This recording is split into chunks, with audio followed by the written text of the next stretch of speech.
Hello everyone, welcome back to Spararia YouTube channel.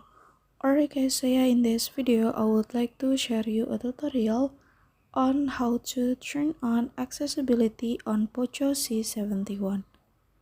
Alright guys, so yeah, for those of you who don't know what accessibility is, so yeah, basically accessibility is a shortcut way to quickly turn on or switch between accessibility feature and making it easier for user to access the device.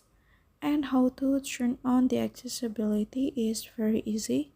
So yep, without any further ado, now let's get started to the tutorial on how to turn on the accessibility menu.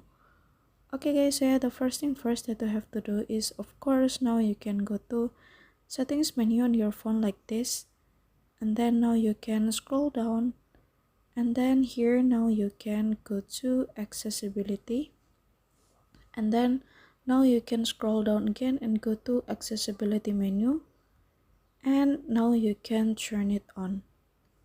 And then so yeah, here's the shortcut and you can easily access the device by its feature.